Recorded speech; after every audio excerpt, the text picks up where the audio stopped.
Milestone কলেজে যে অনাকাঙ্ক্ষিত ঘটনাটি ঘটেছে, যে বিমান দুর্ঘটনার পর থেকেই আমরা বাংলাদেশ জাতীয়তাবাদী ছাত্র দলের পক্ষ থেকে এখন পর্যন্ত আমাদের যে তথ্য সেবা এবং সেবা কার্যক্রম চালু রয়েছে, আমরা এখানে চেষ্টা করে যাচ্ছি যে বিশেষ করে যারা ডোনার রয়েছে, ব্লাড ডোনার, তাদের তো আমরা ইতিমধ্যে আপনারা দেখেছেন যে 2 দিনে প্রায় 5,000-এর অধিক ব্লাড ডোনার আমরা লিপিবদ্ধ করেছি যারা ব্লাড ডোনেট করবে।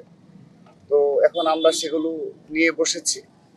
তো সেগুলো যখন হাসপাতালের ভিতরে যে ডাক্তার যারা রয়েছে, আমাদের দলীয় ডাক্তারও রয়েছে, তো ডাক্তাররা যখনই আমাদের শরণাপন্ন হচ্ছেন, আমাদের কাছে ব্লাডের জন্য আবেদন জানাচ্ছেন, আমরা সাথে সাথে সেই ডোনারকে নিয়ে আসার ব্যবস্থা করছি, নিয়ে সেই ডোনারকে ভিতরে পাঠিয়ে দিই এবং যেন তাজা ব্লাডটা যেন পায় আর কি, সেজন্য।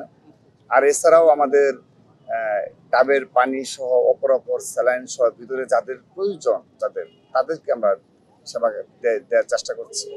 আর হলো এই সামনের রুটটা যেন নিরবিচ্ছিন্নভাবে যেন কোনো জ্যাম যেন না লাগে, ডাক্তারদের যাতায়াতের সুবিধা, রোগীর আত্মীয় স্বজনদের যাতায়াতের অসুবিধাগুলো আমরা দেখাশোনা করার চেষ্টা করছি। এবং বিশেষ করে স্বজনদের যারা মানে এখানে আহত হয়েছে, চিকিৎসা নিচ্ছে, তো তাদের যারা আত্মীয় স্বজন রয়েছে, তারা যদি কোনো প্রকার কোনো সহযোগিতা আমাদের কাছে চায়, আমরা তাদেরকে সহযোগিতা করে যাচ্ছি এবং প্রস্তুত রয়েছি। এটা হলো আমাদের ডাক্তাররা যতক্ষণ সাজেস্ট করবে ততক্ষণ আমাদের কার্যক্রম চলবে। ভিতর থেকে ডাক্তার, আমাদের দলীয় ডাক্তারও রয়েছে এবং ছাত্র দলের ডাক্তারও রয়েছে, তারা নিরবিচ্ছিন্নভাবে সেবা দিয়ে যাচ্ছে। তারা যতদিন বলবে ততদিন, তো আমরা চেষ্টা করছি আগামীকালও আমাদের এই সেবা চালু থাকবে, এটা আমরা এখন পর্যন্ত তারা আমাদের জানিয়েছে।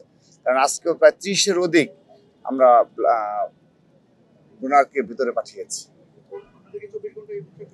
হ্যাঁ, আমরা গভীর রাত পর্যন্ত আমাদের এখানে শিডিউল ভাগ করে দেওয়া আছে, এখানে বিভিন্ন ইউনিট দায়িত্ব পালন করে।